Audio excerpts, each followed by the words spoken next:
नमस्कार, मैं मोनिका भारद्वाज। आज जो मुद्दा मैं आप लोगों के बीच लेकर आई हूँ वो ऐसा मुद्दा है जिस पर इंडिया में मेरे ख्याल से बहुत कम बात होती है, लेकिन फिर भी वो इंडिया में ही नहीं वर्ल्ड में सबसे पॉपुलर है। मुद्दा है फिल्म इंडस्ट्री का। देखिए, जो भी ये वीडियो देख रहे हैं, मैं उन्हें बता दूं, मैं हरियाणा से बिलोंग करती हूँ। आज का समय हालांकि बदल चुका है, लेकिन फिर भी 5-7 साल पहले तक भी हम लोग इतने रिजिड थे कि फिल्म इंडस्ट्री पर, और ख़ासकर महिलाएं या लड़कियां, मैं रूट लेवल की बात कर रही हूँ, मैं मेट्रो सिटीज़ की बात बिल्कुल नहीं कर रही। महिलाएं या लड़कियां या वैसे भी मैंने कभी कोई सीरियस तरीके से बात करते देखा नहीं है फिल्म इंडस्ट्री के बारे में। इवन फिल्मों को या तो सिर्फ और सिर्फ एंटरटेनमेंट या इस तरीके से देखा जाता था कि ये सिर्फ एक मन बहलाने का जरिया भर हैं और इनका कोई ऐसा विशेष सरोकार या इनका इत्तेफाक हमारी ज़िंदगी से नहीं है, ऐसा माना या सोचा जाता है। देखिए, हमारी फैमिलीज ऐसे देखती हैं फिल्मों को कि फिल्म वालों की दुनिया हमारी दुनिया से अलग है। मैं जानती हूँ कि वो दुनिया अलग है कुछ एक रूपों में, लेकिन जो कोर लेवल है वहाँ पर हमारी और उनकी दुनिया लगभग एक जैसी है। वही इमोशंस, वही एम्बिशंस, वही ज़िंदगी में कुछ कर जाने की जो जज्बा है, वही उदासियाँ, वही अकेलापन, वही खुशियाँ, वही मुकाम या मंजिल पा लेने की चाह, वही पैसा, वही दिक्कतें, वही रोज़मर्रा की समस्याएं, वही प्यार, वही धोखा। तो ऐसी बहुत सी चीज़ें हैं जो कोर लेवल पर सेम हैं। हाँ, कई एक रूपों में वो हमसे बहुत अलग हो सकती है दुनिया। हमारी फैमिलीज़ को लगता है कि फिल्में ज़रूरी हैं, अच्छी हैं, ठीक हैं, लेकिन वो हमारी जो एक बहुत इम्पोर्टेंट लिस्ट होती है उस लिस्ट का हिस्सा कभी नहीं बन सकती। इवन हम में से कई लोग ऐसा सोचते हैं कि ओके, दैट्स फाइन कि फिल्में हैं, अच्छा लगता है उन्हें देखना, लेकिन वो इतनी इम्पोर्टेंट नहीं है। लेकिन आप देखेंगे, चाहे आप कल्चरल स्टडीज़ पढ़ लीजिए, चाहे आप कल्चरल मटेरियलिज्म के बारे में जब भी आप बात करते हैं, तो आपको पता चलेगा हमारी ज़िंदगी में फिल्मों का कितना बड़ा प्रभाव है। 2018 में इंडियन फिल्म इंडस्ट्री का जो नेट वैल्यू था वो 126,000 करोड़ रुपए था। 2017-18 के जो सेशन है उसमें 126,000 करोड़, जो हमारी जीडीपी का एक बहुत बड़ा परसेंट बन जाता है, एक अच्छा खासा वैल्यू बन जाता है। अब उस फिल्म इंडस्ट्री में ये तो सिर्फ ऐसा वैल्यू है जो फिल्म इंडस्ट्री या टीवी या ओटीटी माध्यम से प्राप्त हो रहा है, लेकिन इसमें भी अगर हम टोटल इम्पैक्ट देखें तो वो बहुत ज़्यादा है।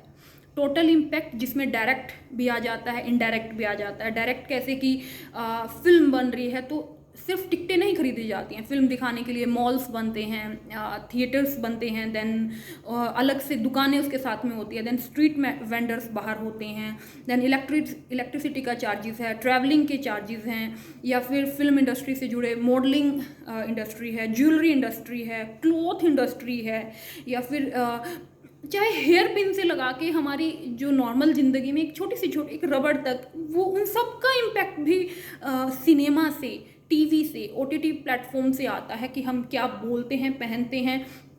वाइस वर्सा इफेक्ट है हमारी ज़िंदगी से उन तक, और उनकी ज़िंदगी का, उनका ट्रेंड जो सेट है वो हम तक आता है। ठीक उसी तरीके से टीवी इंडस्ट्री में जिस तरह औरतें तैयार होती हैं, जिस तरह वो रहती हैं, जो वो सब कुछ है वो हमसे भी सीखते हैं और हम उनसे भी सीखते हैं वो सारी चीज़ें, और ना ही सीखते हैं, वो ट्रेंड सेटर बन जाते हैं हमारी लाइफ में।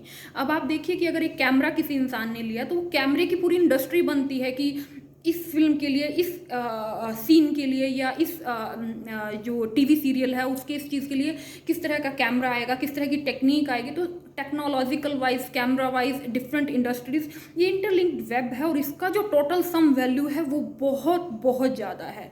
और ये तो जस्ट मैंने एग्जांपल दिए हैं, ये डायरेक्ट वैल्यू है। इनडायरेक्ट वैल्यू में क्या आएगा? आपका लिटरेचर, आपका जो इमोशनल लेवल है, साइकोलॉजिकल लेवल है, या फिर जो अलग अलग तरीके की आप चीज़ें देखेंगे कि जो आपका कैपेसिटी बिल्डिंग प्रोग्राम बनता है, या फिर आप किस तरीके से जो नज़रिया आपका डेवलप होता है, जो व्यू पॉइंट डेवलप होता है, या फिर आप इंटरनेट यूज़ कर रहे हैं ओटीटी प्लेटफॉर्म के लिए, या फिर आप जो नेशनल वैल्यूज़ हैं, आपकी मॉरल वैल्यूज़ हैं, चीज़ों को कोई भी किसी भी प्रॉब्लम के लिए आपका नज़रिया, वो सब ऐसी चीज़ें हैं जो इनडायरेक्ट रूप से आपसे आप फिल्में, थिएटर या टीवी या ओटीटी से लेते हैं।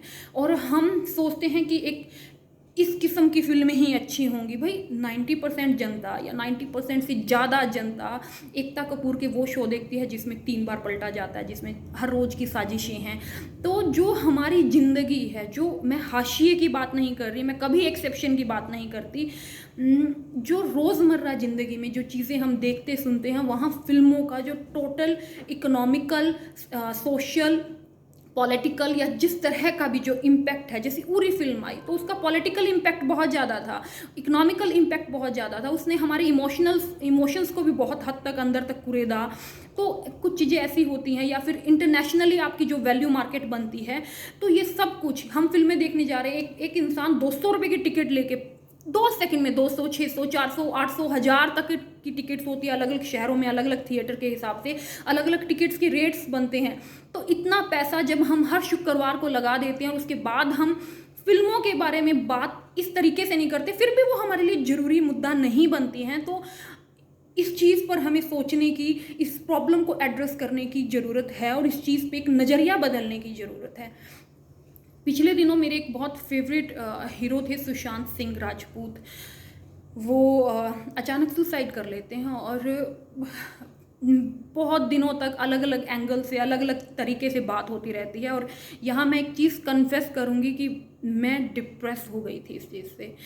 आपने देखा होगा पिछले 1.5 महीने से मैं बिल्कुल बिल्कुल मतलब लगभग आ ही नहीं रही थी सोशल प्लेटफॉर्म पर, और जो मेरे करीबी दोस्त हैं वो जानते हैं इस बात को।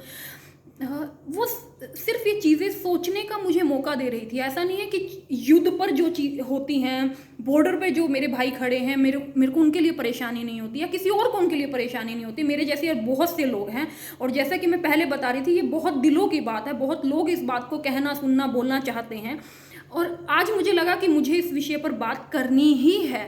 आप देखिए, सुशांत सिंह एक्सपायर हो जाता है, और जो हमारे सो कॉल्ड हीरोज़ हैं, ऐसे हीरोज़ जो फिल्म में सुपर पावर के साथ, अच्छी अच्छी ड्रेसेस और डिज़ाइनर चीज़ों के साथ, अच्छी अच्छी लोकेशंस पर 50-50 गुंडों से लड़ते हैं, कभी देश को बचाते हैं, कभी लड़की को बचाते हैं, कभी परिवार को बचाते हैं, कभी वैल्यूज़ की बात कर रहे हैं, वो हीरोज़ रियल लाइफ में इस तरह की उनकी फ्रेटर्निटी से एक इंसान चला जाता है और उसके लिए एक शब्द नहीं बोल रहे हैं, सिवाय इसके कि RIP, तुम याद आओगे या something, that's it.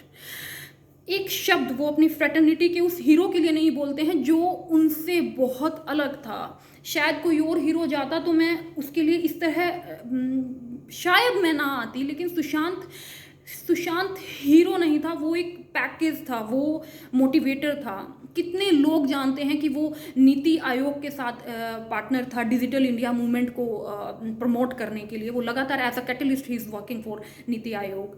Then he invested 20 crore for women entrepreneurs.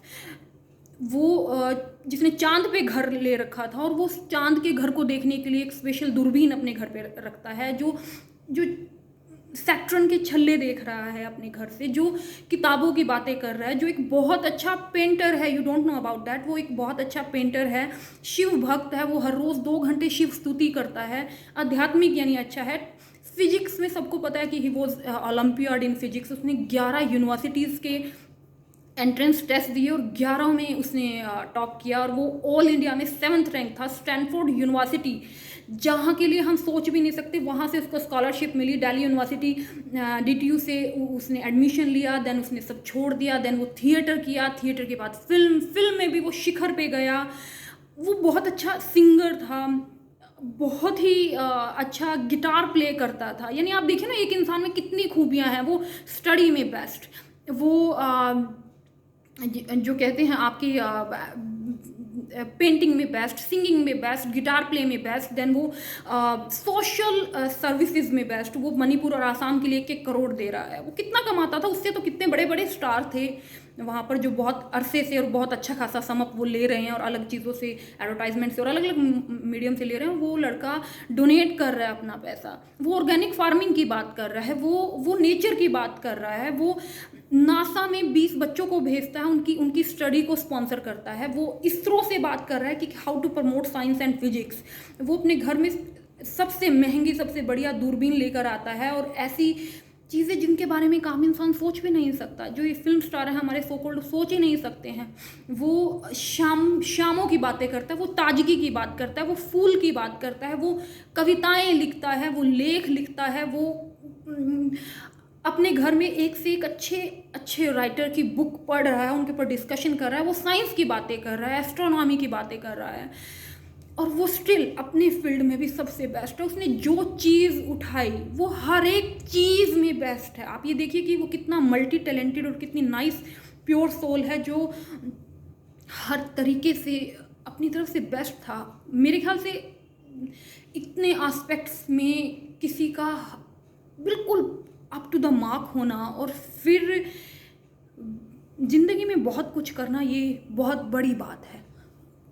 मेरे लिए वो पर्सनल फेवरेट था मेरा, क्योंकि एज अ ह्यूमन भी मैं उससे अपने आप को रिलेट करती थी। उसने वही 50 विशेस लिख रखी थी अपनी ज़िंदगी में कि मुझे अपनी ज़िंदगी में ये करना है। वो फिटनेस फ्रीक था, इतना जो फिटनेस की बातें हैं वो बड़ा हेल्दी, जो वेजिटेरियन, प्योर वेजिटेरियन और हेल्दी टॉक्स के ऊपर ये बात करने वाला, जो किसी लड़ाई में कभी नहीं फंसा, जिसके ऊपर ब्लाइंड आर्टिकल लिखे गए, जिसने कभी अपोज नहीं किया, उसने शांति से चुप्पी से हर एक चीज़ को फेस किया।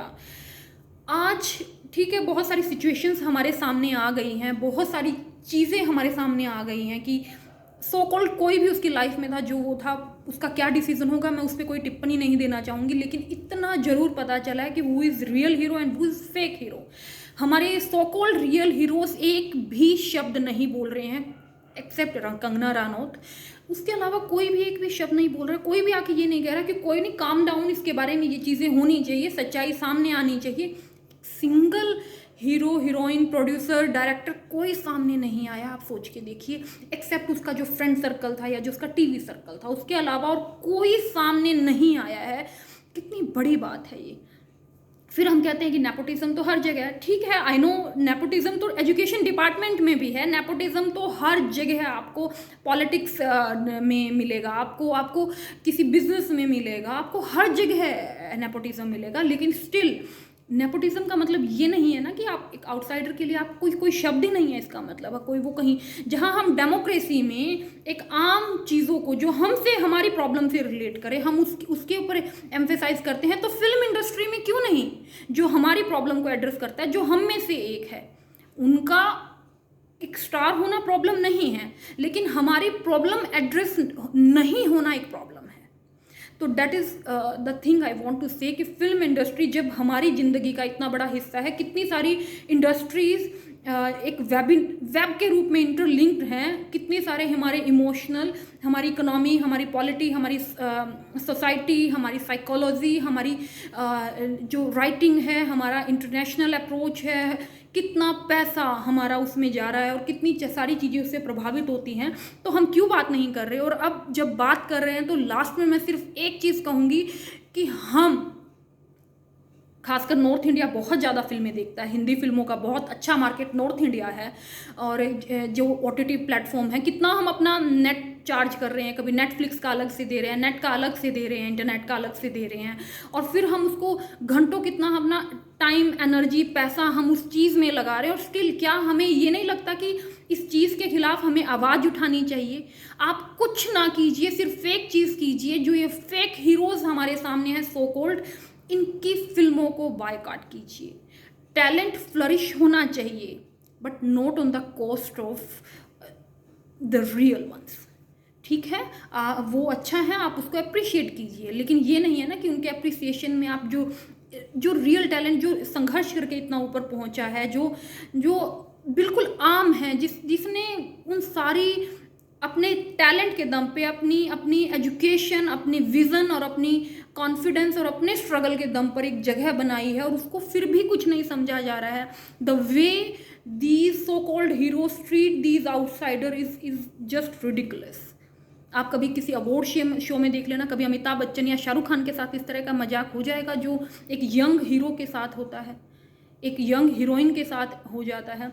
मोलेस्टेशन और मीटू के केसेस तो हम बहुत सुन चुके हैं। तो अब टाइम है कि वो जो सत्ता है वो सत्ता ना केवल हमारी डेमोक्रेसी में पलटी जाए बल्कि ऐसे हर फील्ड में बदली जाए जहां पर एक किस्म से ट्रेंड सेट हो रहा है कि हाँ इसके बाद ये हीरो, हाँ ठीक है एक्सेप्शन हमारे सामने है, कितने ही ऐसे हीरोज़ हैं जो बिल्कुल नॉर्मल परिवार से थे और बहुत अच्छी जगह बनाई है, लेकिन फिर भी ये वही जानते हैं कि उन्होंने कितना स्ट्रगल फेस किया है।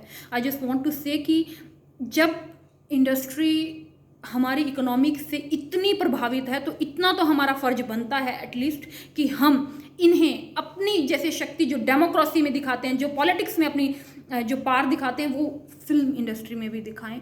तो I just want to salute the warriors for SSR Sushant Singh Rajput, और ये एक सच्ची श्रद्धांजलि और एक नया रास्ता इख्तियार करेगी उन लोगों के लिए जो इस तरह के गढ़ के अंदर जाके जो किला भेदते हैं और उनको आगे जाके वो शक्ति मिलती है। तो वो समय बदलने की अब ज़रूरत आ गई है। सिर्फ इतनी सी मेरी दरख्वास्त है। बहुत बहुत शुक्रिया।